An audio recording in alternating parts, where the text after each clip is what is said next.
All right, here we go. It is Tuesday morning live from the Bill Ford Tub Studio, the Boomer and Geo program on this Tuesday morning, March 19th. G off and running somewhere. As Al just said on the warm-up show, he is flying to some tropical Caribbean island, which is somewhere where Boomer has come back. I know a lot of people were wondering, had Boomer quit? Did Boomer retire? Did Boomer leave the program? No, Boomer is alive, well, and ready to rock, and he's going to tell us about his trials and tribulations on the golf course over the last few days. We've got lots to get to. We've got the Jets. We've got the Giants. That's coming up at some point later on in the program. Lots in the NFL. We've also got the Knicks resurgence as we can be live on the Fan and CBS Sports Network. Last night at Golden State, I am telling you right now, and it pains me to say this as Boomer settles in for the morning, the Knicks can win an NBA championship. I really, honestly believe, I cannot believe I'm saying this. That's how good I think this team is, as they've now won the first 3 games on a 4-game road trip. Who gives a crap what they do in Denver tomorrow, or Thursday, rather.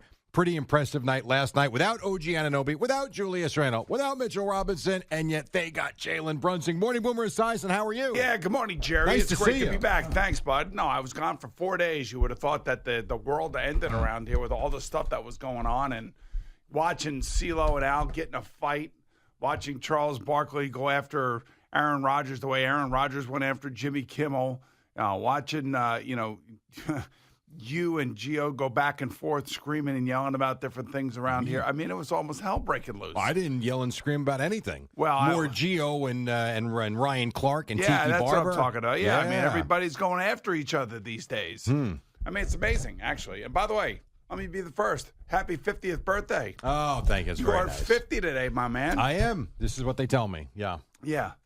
Thank There you, you go. Boomer. Thank you very much. You're very welcome. I appreciate it. Yes. No, yeah. So last week, man, I'll tell you, between the Garrett Cole stuff, the DJ LeMahieu stuff, what the Knicks are doing right now, how the Rangers are playing, the good news about Ryan Lindgren, all the stuff that happened in the media last week.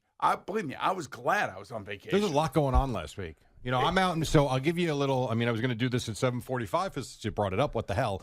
So I'm out in Minneapolis last week, where Maryland did beat Rutgers at the Big Ten tournament, and so I was doing the show from WCCO, and I guess it was Eddie. Was it the first day I went to the radio station where Al and CeeLo were going at it, or was it day 2? You remember? It was day 1, right? Whatever, doesn't matter. Day 1. So I get to the radio station. They couldn't have been better. Great host. Put me up in a nice little studio. Great connection. Free so snacks? I get there. Did they have free snacks No, or but no? you know, they did have free coffee with Snickers creamers, Oh, they did? which was interesting, Okay. but whatever.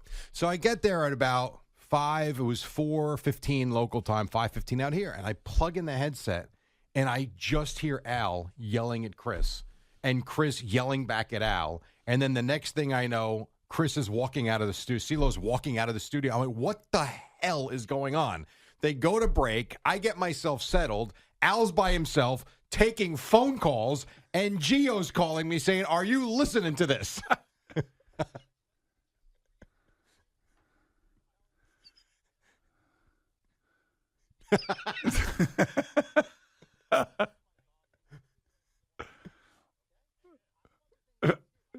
Man. Go friggin' do them. I had a buddy of mine. So that morning I wake up. I have a buddy of mine who sends me, I don't know, a very long email about this exchange, saying that, WFAN is turning into The View, and that these guys are fighting, and CO left the studio, and I'm like, man, I'm on vacation. I don't give a rat's ass what they do. Just be okay when we get back. Yeah, no one just cares. everybody be solid when we get back here. So you and CeeLo are okay? You buried a hatchet? Oh, yeah, we're all good. Yep. You sure? Yeah, we got fired up about our topics. Do you remember what was that fight about? Aaron Rodgers. It was about Aaron Rodgers and how everyone was just kind of running with the story as if it were fact about his conspiracy about Sandy Hooks, and I was like, we no proof of any of this. Right, except for the woman who wrote the article, who says that he said to her the things that he said. A long time ago. Right, 2012 or 13 at the Kentucky Derby or something. So there could have been cocktails involved. Who knows? He could have just been needling her. Right, and then that led to Gayle King and then Charles Barkley piling on. Right. Correct. It's So basically, they did to Aaron Rodgers essentially what Aaron Rodgers did to Jimmy Kimmel. With the suggesting of the Epstein Island, Yes. that Jimmy Kimmel was Yeah. on Epstein Island. Yep, And if absolutely. you remember that morning, I was crazed. I was like, look, I'm not all about the politics and all that other crap. I was just like, if I'm Jimmy Kimmel, I'm pissed. 100. Even though he didn't say it, he suggested it. 100% he suggested it. But this was the classic. He said, she said. We read a headline and we just run with something as if it's fact, and it wasn't. And it was It's a fact complete in waste of time for a couple of days. It's fact in the minds of Pamela Brown. She was the writer or the CBS CNN correspondent who wrote it. In her mind, yes. Yeah, but so he's saying he didn't she- say that. She's saying he did. Right. She felt comfortable going with it, and they supposedly have a second person that they do not want to identify. I don't know. But this is what happens when you get mired in politics. There you go. Yep, pretty and much. When you get involved in politics, this is what happens. So it got very heated that morning. Oh my God! And that's what I woke up to. And then they were all good. I would say by 6:25 they were fine. Who apologized? Nobody. There was no apologize. No. Why did there have to be an apology? No one apologized, right? There was no need. There was no need. No, I think this is what we do for a living. We yell at each other, and then we go our separate ways. Yeah, And but then why? I mean, like if you're yelling at each other, it's one thing. But if you're yelling at each other, one of you gets up and leaves. We've That's never a whole nother apologized thing. either, have No. we? No. I mean, you guys. I mean, he got up and left. He did. He came back.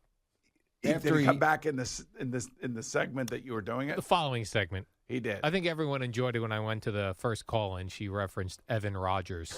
And I was like, oh, Oh, boy. okay. It are was we in perfect. Trouble? And then someone segment. wanted to know Al's final four. Final four pick. That was the next call. I was screening. I put them right through. I know I badmouth the callers when you're sitting there by yourself. Yes. Give me some callers. Come on, bring him in. That's exactly right. I understand. Yeah. So you missed that last week. That was interesting. Then you had the Ryan Clark going after Tiki Barber. Because you had, and that started with the whole Tiki Saquon Barkley, Tiki tongue in cheek, you're dead to me, ha ha ha. Saquon Barkley taking that literally, firing back at Tiki. Then Ryan Clark out of left field yelling at Tiki. Gio defends Tiki as Tiki's defending Tiki, and then they've gone back and Well, forth. Gio knew Ryan Clark, Yes, right? correct. I mean, he knew him from his time in Pittsburgh and Correct. in the locker room. And I believe called him a D-bag the other day on the show. And then Ryan Clark responded back to Gio, you know where I'm at, and now he's in New York or whatever. And if you want to come meet me, we can What are meet. we going to do? We're going to fight? I Gio don't and Ryan know. Clark going to fight now? I have no idea. All I, I know mean, is man, you guys had to stir it up when I'm not around. That's Gio's good. I waking like up it. under palm trees today. I don't think he's really concerned about it. I don't right think now. he should be concerned about it. So you had that. You missed that. What else did he miss? Any other in-station dealings? Those were the two that I had written down. Oh, and then Alan Mina Kynes was a thing. You had that. That was a whole nother thing. Then that was still surrounding the Aaron Rodgers stuff, right? Yeah, that was just it just brought up her name with Charles Barkley and Gail Yeah. King as people that were kind of taking that as fact, and we had no facts yet. Right. And that's- Except for the one woman who wrote the article. But she didn't. Yeah, and she was the one who said that Aaron Rodgers, said to her at a post Kentucky Derby race that he was talking about conspiracy and all this other stuff. So she was the one that ultimately was and I guess the second person, which I guess they felt like they needed to have to at least corroborate some of this story, is somebody that we don't know who that is. right. So that's the one thing I always wonder about journalists in this day and age. Maybe not in the 50s and 60s when it was a little bit different with print, but we're in such a just, put your fingers to your device and, get it out there. And I wonder how much fact checking there is or needs to be from someone's boss. Yeah. So like if you're a little different, you play in the NFL. So if you have an NFL story, you're going to run with it. Why wouldn't you? But like, let's say I had some sort of a story that I really believed is fact. Do I would think I got to go to Spike or the boss to find out if I can post it? It depends on what the story is. I mean, like, I remember coming in the morning that they had the Rex Ryan foot fetish video, and I had done a Monday night game, I think the night before, and I was tired, and Al and Craig were jumping around like this is the greatest story that ever happened, and we have it first, and are we going to go with it? And I'm like, are we really going to go with this? Do we know this is him? Do we know this is him? And then Al was like, yeah, we know it's him. We know it's him, something along those lines. And I was like, I don't know if did Chernoff come in that morning? Did we talk to him about it at all? Here's all I know is I did my first segment with my shoes off and socks off and my feet up on the desk. Yes, exactly. But I just think that sometimes that came out of nowhere, and that's the kind of story that I think you got to make sure what you're doing. In terms of that type of story. Yes, but that's salacious. That's kind of like Page 6 crap. This other stuff we're talking about really hurts people. Well, it's a little different. But this is the thing about the Aaron Rodgers, Jimmy Kimmel thing. Agreed. You can't just go out there and say that. You can't say that on ESPN, which is owned by Disney, which Jimmy Kimmel is the late night star. All true. What are you doing? All true. So now it's turnabout is fair play, and that's exactly what's happening with Aaron Rodgers right now. Yeah, and one of the conversations we were having, not to go down this road again, but since you weren't here, was, G talking about how Jet fans are getting tired of the Aaron Rodgers thing. They might be believing this. And my point was, we don't know if it's true or if it's not true. The problem is the long list of things that he's been involved in. And while I do believe, and I thought this last year, and I still believe it coming into this year, that he'll be healthy, I think the Jets are going to be a damn good football team this year, and I think he's going to be all in on it. The problem is, if you're a Jet fan and you see it, I understand them being annoyed at all the other crap that surrounds him. I would be annoyed too, but the other thing too is that when Aaron did finally respond to what was being said about him, notice that he said he's on record. He used the word, I'm on record. Because a video surfaced from when that happened of him on a Milwaukee television station where he was giving his condolences. Right, about I what am happened. on record. Yeah. These other conversations were not on record. Right. And that is the thing. And I don't know how well he knew this journalist. I guess they were introduced at this party. And I don't think the journalist was thinking that she was interviewing anybody. So they were just having a conversation, and that's where the lines get blurred. Right, and that was the other part of the story. At what point is something on the record, off the record? Well, regardless of the topic for the moment in terms of this discussion, when you're talking to someone and you don't think you're being interviewed for an article or for something that might come out later, when is it off base, out of bounds to then put it in print and report it as fact and as a story? I mean, you live the life, and you always talk about the whole thing when you were talking to beat reporters and columnists, and all of a sudden you think you're giving a beat reporter facts and what happened, and then they write an opinion piece on it. Yes, and it's a little different, but somewhat similar in that it's not what you signed up for in terms of that interview at that time. And it's not what we were told by the NFL. Right. We were told by the NFL and the PR staffs at the NFL that the beat reporters were the ones that just cover the facts, cover what's going on, any news, any injuries, and then all of a sudden I think the editors at the papers, the Daily News, of course, Newsday, and the New York Post, I think they told their writers, we need you to be more opinionated to make it more interesting. No question. As opposed to just a bland covering of the team. And I think that took place in the mid-'90s to today, because I think whether it's on the internet, writing for a particular entity, or just putting your own opinion out there, that's all we're dealing with now, 100%. Very rarely is anything covered factually the way that you would like it to be covered, because we're all biased in the way that we think. So we're all going to be tied and, I think, emotional about what is being written about or what's being talked about. So in this way, I mean, look, Aaron Rodgers decides that he wants to get himself involved with RFK Jr., whatever. And maybe RFK Jr. did this for what many people think is a publicity stunt, just to at least get his name out there so he can go have interviews again. Well, sure, and get his name on the ballot, because they still have to do that. They don't have enough. But Aaron Rodgers is not going to be the vice president candidate. So you're not wrong about that, clearly. But to me, and this is what I said to G, because at the time, how do you know if he is or he isn't? I went and watched the McAfee show with A.J. Hawk. No one knows Aaron Rodgers better than A.J. Hawk. And you know what A.J. Hawk said when McAfee said, could this be real? He threw his hands up in the air and said, it's Aaron Rodgers. Anything is possible. And he said, until we hear from him, he goes, I'm going to take it as, it's a possibility, essentially, is what he said. Yeah, and that's 1%. True. Well, whatever. He's getting paid over $30 million to play quarterback for the Jets. But you also know that. But you also know they're not going to win. Is he doing ayahuasca or something now, or is he? Where is he now? Costa Rica. Yes, Costa Rica with Jordan Poyer, I believe. I'm pretty sure that's who it was. Right? Does that sound right? Yeah, they were together with, it looked like a couple of ladies, and they were doing whatever they were doing by the beach. Okay, well, that's Jordan's wife, but I don't. Yeah, I didn't mean a mistress. I just said a couple of ladies. I was just thinking that they're down there doing the ayahuasca.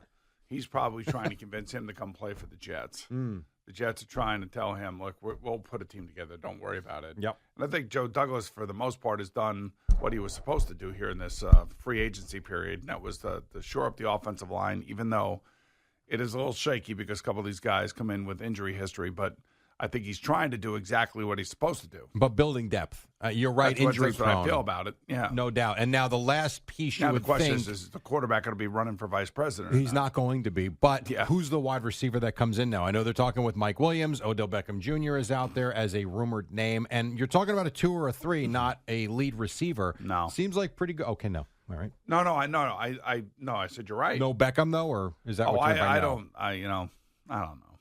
Well, those are the names that are out there. I think Mike Williams is meeting with them today. That would certainly be a nice Another guy addition. that gets hurt a lot. He does, but again, you don't not need. You're not bringing him in here to be your lead guy. That's right. We got that.